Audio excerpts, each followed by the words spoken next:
Hello, Year 8. How are you? How's everybody? Welcome to today. We're going to do spelling sheet 3. All right, let's get to it. First word we have is adversary. An adversary is your opponent or your enemy or your rival, the person that's going against you, basically. So you can say, I shall fight my adversity until the last minute. Then you have adversity. The first one was adversary. This is adversity. Adversity is difficulties in your life. For example, she was strong in the face of adversity. She was strong in the face of difficulties.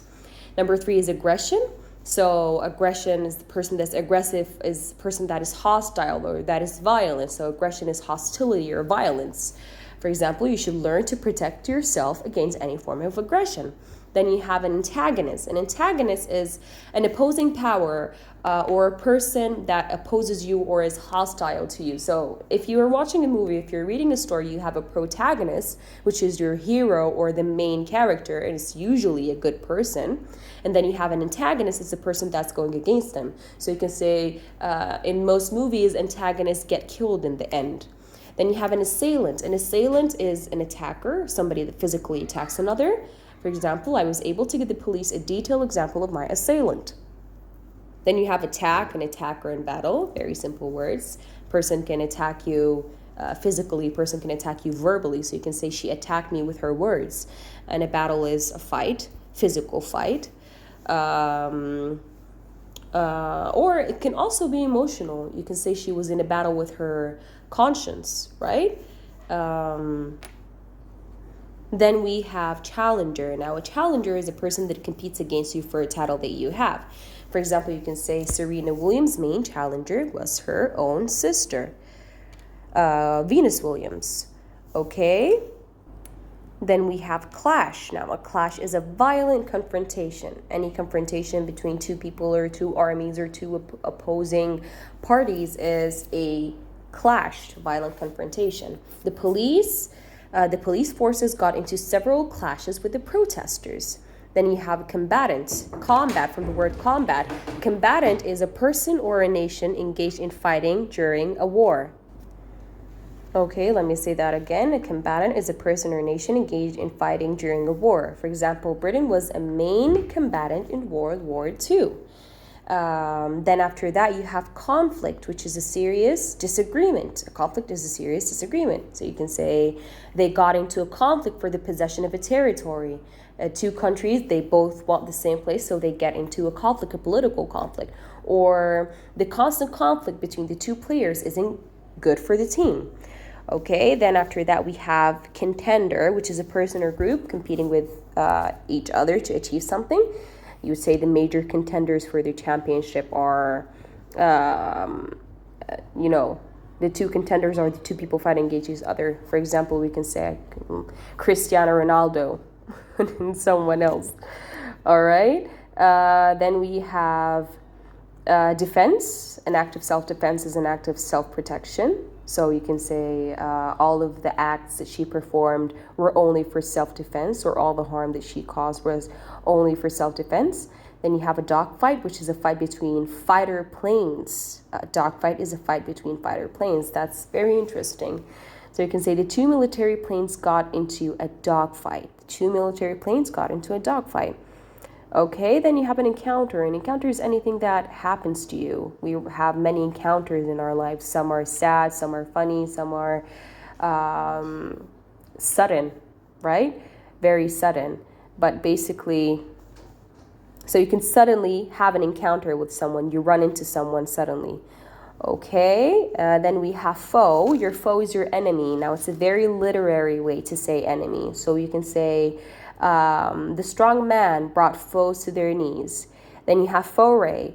A foray is a sudden or irregular invasion or attack, a raid, basically. A foray is a raid. The leader, for example, you can say the leader led a foray into England.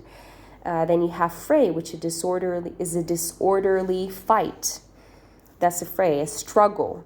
The mob joined the fray and started swinging at their opponents with clubs or with bats to hurt them. So it's a fight. Then you have melee, which is a confused fight, especially by your hand. So you can say he was the only one hurt in the melee.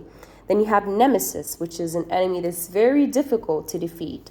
My biggest nemesis, or my greatest nemesis, began to quiver as I pointed his own gun against him. Then you have an opponent and a rival, also synonymous, competitors for something.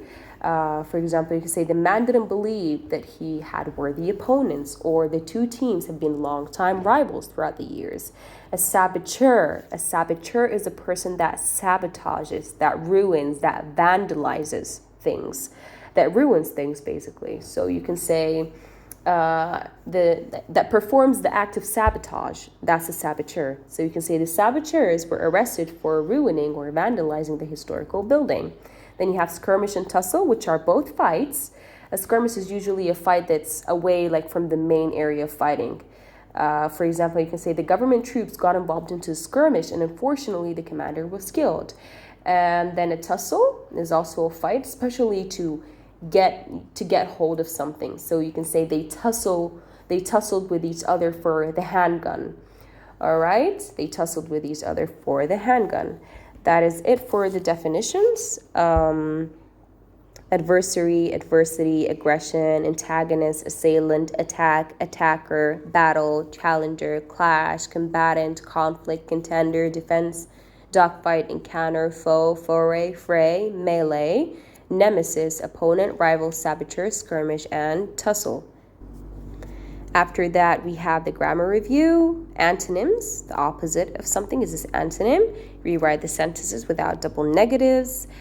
Form nouns from the following verbs. Add in the missing silent letter, nothing difficult. Rewrite the sentences punctuating them. Take care of the punctuation of your direct speech, capitalization in direct speech, or commas in direct speech.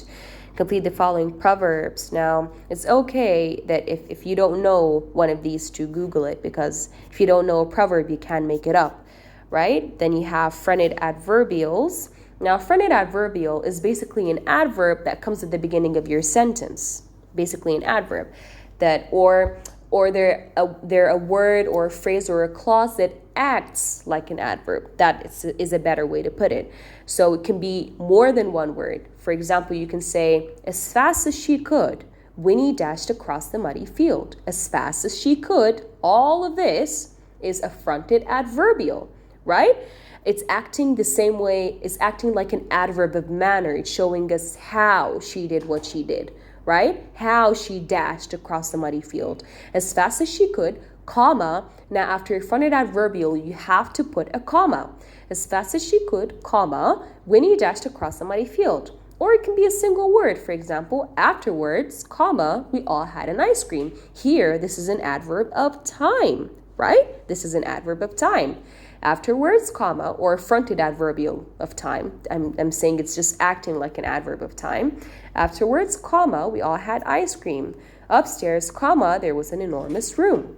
All right? So this is basically a fronted adverbial. Also, nothing difficult, nothing to worry about.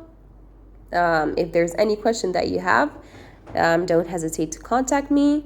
Then you have official type language.